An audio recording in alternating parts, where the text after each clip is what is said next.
Hello student, easy way to learning join and achieve में आपका स्वागत है। और हम इस चैनल पे तैयारी कर रहे हैं यूपी पीजीटी, टीजीटी और जीआईसी लेक्चरर के, जो कि स्टूडेंट इकोनॉमिक्स की सब्जेक्ट इकोनॉमिक्स की प्रिपरेशन कर रहे हैं उसकी। तो स्टूडेंट, आज मैं जो क्वेश्चंस लेकर आई हूँ वो top 20 series of previous years के एमसीक्यूज़ के बेस, जो कि लास्ट ईयर के एग्ज़ाम पेपर में पूछे गए हैं जो क्वेश्चन इकोनॉमिक्स में, मैं वो सीरीज़ लेकर आई हूँ। तो स्टूडेंट, आज की सीरीज़ में हम इस क्लास को स्टार्ट करने से पहले मैं ये बता देती हूँ कि आपके लिए ये सीरीज़ जो है बहुत ही इम्पॉर्टेंट है, क्योंकि ये प्रीवियस ईयर्स के जो एग्ज़ाम पेपर है उसमें ज़रूर ये क्वेश्चंस पूछे गए हैं। तो स्टूडेंट, ये वीडियो आप लास्ट तक देखिएगा। अगर आपको ये वीडियो अच्छा लगता है तो इसे लाइक ज़रूर करिएगा, और स्टूडेंट आप ज़्यादा से ज़्यादा शेयर ज़रूर कर दीजिए, ताकि और भी स्टूडेंट जो कि इकोनॉमिक्स की प्रिपरेशन कर रहे हैं उनके लिए ये सीरीज़ बेनिफिशियल हो सके। तो चलिए स्टूडेंट, क्लास को स्टार्ट कर लेते हैं। और आज की क्लास में हम क्वेश्चन नंबर फर्स्ट को देख लेते हैं कि क्वेश्चन नंबर फर्स्ट हमसे क्या पूछ रहा है। तो क्वेश्चन नंबर फर्स्ट में पूछा गया है, अमर्त्य सेन को अर्थशास्त्र के लिए नोबेल पुरस्कार मिला 1996 में या 1997 में, या ऑप्शन सी 1998 में, या ऑप्शन डी 1994 में। तो सही ऑप्शन इसका है स्टूडेंट ऑप्शन नंबर सी 1998, यानी कि 1998 में अमर्त्य सेन को अर्थशास्त्र के लिए नोबेल पुरस्कार मिला था। और ये जो पुरस्कार दिया गया था उनको वेलफेयर इकोनॉमिक्स के लिए दिया गया था, जो कि इन्होंने वेलफेयर इकोनॉमिक्स के यानी कि कल्याणकारी अर्थशास्त्र के विचार प्रस्तुत किए थे, तो उनके लिए इन्हें नोबेल पुरस्कार दिया गया था। नेक्स्ट क्वेश्चन को देख लेते हैं, इनमें से कौन सा युग्म सुमेलित नहीं है, यानी कि ऐसा कौन सा, ये जो कुछ बैंक के नाम दे रखे हैं यानी कि संस्थाओं के, अंतर्राष्ट्रीय संस्थाओं के नाम दे रखे हैं, इनमें से ये आपको बताना है कि कौन सा जो है गलत है। तो IBRD 1944, यानी कि ऑप्शन ए है IBRD 1944, या कि IMF 1947 में एस्टेब्लिश्ड हुआ, या फिर IDA 1960 में, और WTE 1995 में।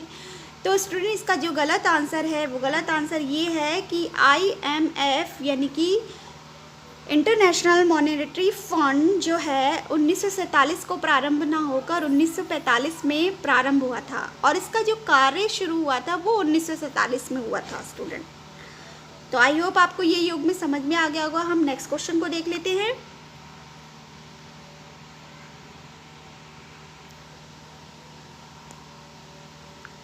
नेक्स्ट क्वेश्चन है, राष्ट्रीय ग्रामीण स्वास्थ्य मिशन कब प्रारंभ हुआ? ऑप्शन ए मार्च 2004 में, या ऑप्शन बी अप्रैल 2005 में, या ऑप्शन सी 2006 यानी कि दिसंबर 2006 में, या फरवरी 2007 में। तो इसका सही ऑप्शन है स्टूडेंट अप्रैल 2005, यानी कि राष्ट्रीय ग्रामीण स्वास्थ्य मिशन जो प्रारंभ हुआ था वो सही डेट है इसकी 12 अप्रैल 2005 में स्टार्ट हुआ था, और ग्रामीण क्षेत्र में ये स्वास्थ्य सेवाएं उपलब्ध कराना इसका मिशन था। नेक्स्ट क्वेश्चन देख लेते हैं, प्रधानमंत्री द्वारा कब बेटी बचाओ बेटी पढ़ाओ योजना घोषित की गई थी? तो ऑप्शन है 22 जनवरी 2015, ऑप्शन बी 25 सितंबर 2014, ऑप्शन सी 2 अक्टूबर या 2014, या ऑप्शन डी 16 जुलाई 2015। तो इसका सही ऑप्शन है स्टूडेंट ऑप्शन ए 22 जनवरी 2015 को ये जो अभियान है बेटी बचाओ बेटी पढ़ाओ योजना घोषित की गई थी, और ये नरेंद्र मोदी द्वारा घोषित गई थी हरियाणा के पानीपत में। तो आई होप स्टूडेंट ये क्वेश्चन भी आपको समझ में आ गया होगा। नेक्स्ट क्वेश्चन देख लेते हैं, भारत की प्रथम पंचवर्षीय योजना आर्थिक विकास के किस मॉडल पर आधारित थी? Option A professor PC Mahalanobis model, या AK Sen model, Manmohan Singh model, या हेराल्ड डॉमर मॉडल। तो इसका सही ऑप्शन है स्टूडेंट भारत की जो प्रथम पंचवर्षीय योजना जो कि आर्थिक विकास के मॉडल पर आधारित थी वो थी हेराल्ड डॉमर मॉडल, जिन्होंने पूंजी और श्रम को महत्व दिया था। नेक्स्ट क्वेश्चन को देख लेते हैं, क्वेश्चन नंबर 6 को, भारतीय औद्योगिक विकास बैंक की स्थापना कब हुई? तो ऑप्शन है सन 1943 में, या ऑप्शन बी 1948 में, या ऑप्शन सी सन 1964 में, या ऑप्शन डी सन 1974 में। तो इसका सही ऑप्शन है स्टूडेंट सन 1964 में भारतीय औद्योगिक विकास बैंक की स्थापना हुई थी। नेक्स्ट क्वेश्चन देख लेते हैं, 15वें वित्त आयोग के अध्यक्ष कौन थे? ऑप्शन ए सी रंगराजन, या बी खुसरो, सी यशवंत सिंह, या डी एन.के. सिंह। तो इसका सही ऑप्शन है, जो कि रिसेंट में ही चल रही है, 15वें वित्त आयोग के अध्यक्ष जो हैं वो है एन.के. सिंह हैं। और ये जो है 2018 में योजना यानी 15वां वित्त जो है लागू हुआ था, और इसमें जो इनका कार्यकाल है वो 2020 से 2025 तक चलेगा। नेक्स्ट क्वेश्चन देख लेते हैं, क्वेश्चन नंबर 8, किस पंचवर्षीय योजना का उद्देश्य जो था गरीबी उन्मूलन था? यानी कि गरीबी को हटाना किस योजना में किया गया था? ऑप्शन ए प्रथम योजना में, या बी 5वीं योजना में, सी 3री योजना में, या डी 7वीं योजना में। तो इसका सही ऑप्शन है 5वीं योजना में गरीबी उन्मूलन का जो उद्देश्य लागू किया गया था, और इस योजना का जो कार्यकाल था वो 1974 से 1974 से 79 था, और इसमें गरीबी उन्मूलन के साथ साथ आत्मनिर्भरता का भी एक उद्देश्य जारी किया गया था। नेक्स्ट क्वेश्चन को देख लेते हैं, question number 9, the accumulation of capital नामक पुस्तक है। Option A J Robbins, option B J E. Meade, option C R Rodan, या डी एन कार्डोर। तो इसका सही ऑप्शन है ऑप्शन ए जे रॉबिन्स जो है इनकी बुक है। फिर नेक्स्ट क्वेश्चन है क्वेश्चन नंबर 10, बंद अर्थव्यवस्था वह है जहां पर सिर्फ निर्यात होता है, या मुद्रा पूर्ति नियंत्रित होती है, या कोई प्रतिबंध नहीं होता, ना ही आयात होता है, ना ही निर्यात हो रहा होता है। तो बंद अर्थव्यवस्था वो कहलाती है, यानी कि क्लोज इकोनॉमी, जहाँ पर कुछ भी नहीं होता है, यानी कि ना ही एक्सपोर्ट होता है ना ही इंपोर्ट होता है, किसी देश के साथ दूसरे देश का कोई भी जो आयात निर्यात होता है वो नहीं होता है। तो इसका सही ऑप्शन है ऑप्शन डी, ना ही आयात हो रहा होता है ना ही निर्यात हो रहा होता है बंद अर्थव्यवस्था में। नेक्स्ट क्वेश्चन को देख लेते हैं, क्वेश्चन नंबर 11, माल्थस की जनसंख्या सिद्धांत के अनुसार मनुष्य की जनसंख्या में वृद्धि होती है। ऑप्शन ए समानांतर श्रेणी में, बी गुणोत्तर श्रेणी में, सी हरात्मक श्रेणी में, या इनमें से कोई नहीं। तो इसका सही ऑप्शन है ऑप्शन बी गुणोत्तर श्रेणी में। माल्थस का जो जनसंख्या सिद्धांत दिया गया था, उन्होंने ये बोला था कि जो जनसंख्या में वृद्धि होती है वो गुणोत्तर श्रेणी में होती है। गुणोत्तर श्रेणी का मतलब होता है स्टूडेंट 2, 4, 6, 8, यानी कि दुगने वृद्धि होती है जनसंख्या में। और जबकि उसके विपरीत जो खाद्यान्न, यानी कि खाद्यान्न में जो होती है वृद्धि वो समानांतर श्रेणी में होती है, यानी खाद्यान्न जो है मनुष्य की जनसंख्या से कम होते हैं। 1, 2, 3 खाद्यान्न की वृद्धि होती है, जबकि जनसंख्या की वृद्धि जो होती है वो होती है 2, 4, 6, 8, 10 इस तरह से बढ़ती है। नेक्स्ट क्वेश्चन को देख लेते हैं, क्वेश्चन नंबर 12, चौथी पंचवर्षीय योजना आरंभ की गई।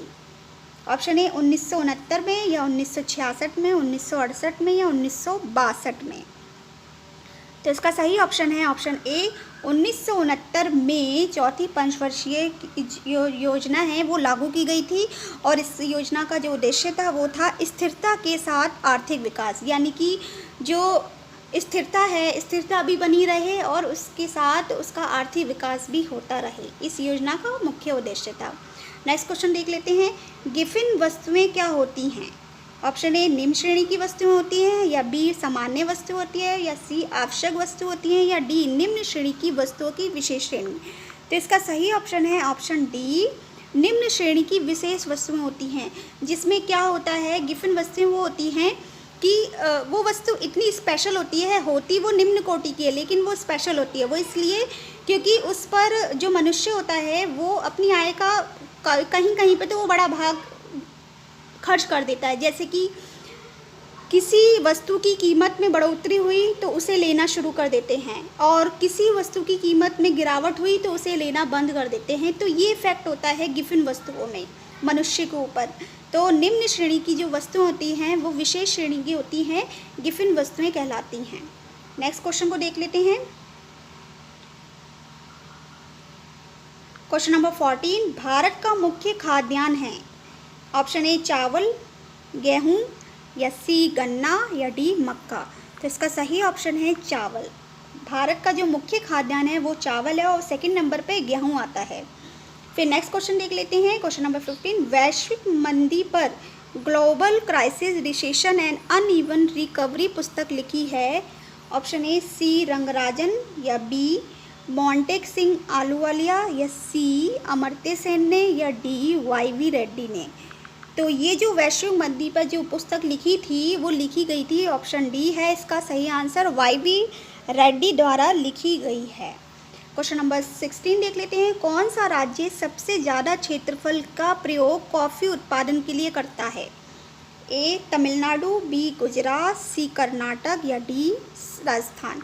तो इसका सही ऑप्शन है सी कर्नाटक, यानी कि कॉफ़ी का जो उत्पादन क्षेत्रफल की दृष्टि से सबसे ज़्यादा क्षेत्रफल यूज़ किया जाता है वो कर्नाटक में किया जाता है। और क्वेश्चन नंबर 17 को देख लेते हैं। जनगणना 2011 के आंकड़ों के अनुसार भारत में किस राज्य की साक्षरता दर न्यूनतम है। Option A Bihar, B Nagaland, या सी अरुणाचल प्रदेश, या डी सिक्किम। तो इसका सही ऑप्शन है ऑप्शन ए बिहार। हम नेक्स्ट क्वेश्चन को देख लेते हैं।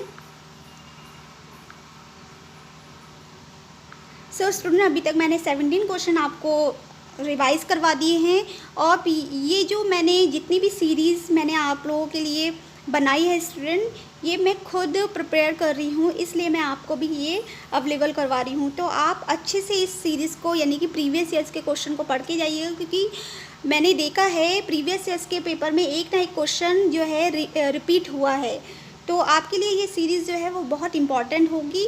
और अगर आपको ये वीडियो अच्छा लगा है तो लाइक ज़रूर कर दीजिए और शेयर ज़रूर कर दीजिए, ताकि और भी स्टूडेंट प्रिपरेशन कर सके इस कंपटीशन की। तो हम क्वेश्चन नंबर 18 को देख लेते हैं।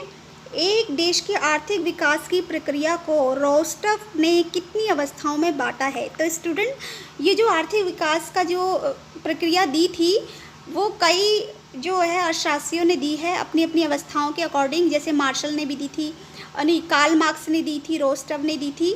तो ये जो आर्थिक विकास के जितने भी क्वेश्चन हैं आप ज़रूर करके जाइएगा, क्योंकि ये इम्पॉर्टेंट जो है, ये जो लेसन है वो मोस्ट इम्पॉर्टेंट चैप्टर है। तो इसमें हम ऑप्शन देख लेते हैं। ऑप्शन ए 4, बी 3, सी 5, या डी 6। तो इसकी जो अवस्थाएं दी गई थी रोस्टफ के द्वारा, ऑप्शन सी इसका सही है, 5 अवस्थाएं दी गई थी।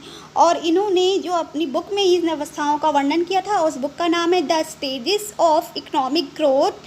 और जो स्टेज थी वो 5 अवस्थाएं वो ये थी कि परंपरावादी समाज यानी कि पहली अवस्था थी, फिर आत्मस्फूर्त की पूर्व की अवस्था थी, और फिर इसके बाद 3rd नंबर में आत्मस्फूर्त की अवस्था थी, 4th नंबर पर परिपक्वता की स्टेज थी, और जो लास्ट थी वो अत्यधिक उपभोग की स्टेज थी। मतलब पहला जो समाज था वो बिल्कुल लोअर क्लास का था, परंपरावादी था। फिर दूसरी उसमें फिर उन्नति की अवस्था आई, फिर उन्नति से पूर्व की अवस्था आई, फिर वो उन्नति बिल्कुल डेवलप हो गई, और डेवलप होने के बाद वो अत्यधिक उपभोग की स्टेज पे पहुंच गई। तो ये 5 अवस्थाएं जो है रोस्टफ ने दी थी। अब हम नेक्स्ट क्वेश्चन देख लेते हैं। क्वेश्चन नंबर 19, एशियन विकास बैंक का मुख्यालय कहाँ है। ए काठमांडू में, बी दिल्ली में, या सी श्रीलंका में, या डी मनीला में। तो इसका सही ऑप्शन है ऑप्शन डी, मनीला में एशियन विकास बैंक का मुख्यालय है। और इसकी जो स्थापना की गई थी वो की गई थी 19 दिसंबर 1966 में। इकोनॉमिक डेवलपमेंट के लिए इसकी स्थापना की गई थी। अब हम लास्ट क्वेश्चन देख लेते हैं इस सीरीज़ का, और मैं नेक्स्ट सीरीज़ बहुत जल्दी लेकर आई हूँ स्टूडेंट। तो चलिए देख लेते हैं। Theory of games and economic behaviour के लेखक हैं। ऑप्शन ए एच मार्कोविट्स, या बी मिल्टन फ्रीडमैन, या सी सैमुअलसन, या डी न्यूमैन मॉर्गेनस्टर्न। तो theory of games and economic behaviour जो दी गई थी वो दी गई थी ऑप्शन डी न्यूमैन मॉर्गेनस्टर्न के द्वारा। और ये जो है बाज़ार से संबंधित थ्योरी दी गई थी इसमें, और इस थ्योरी को भी आप ज़रूर करके जाइएगा, क्योंकि ये भी इम्पॉर्टेंट थ्योरी है। सो स्टूडेंट, मैंने आज के जो इस सीरीज़ में आपके 20 क्वेश्चंस जो है वो रिवाइज़ करवा दिए हैं और मैं नेक्स्ट सीरीज़ बहुत जल्दी लेकर आऊँगी। तब तक के लिए आप अपना ख्याल रखिए, खुश रहिए और अगर आपको ये वीडियो अच्छा लगा है तो लाइक ज़रूर करिए।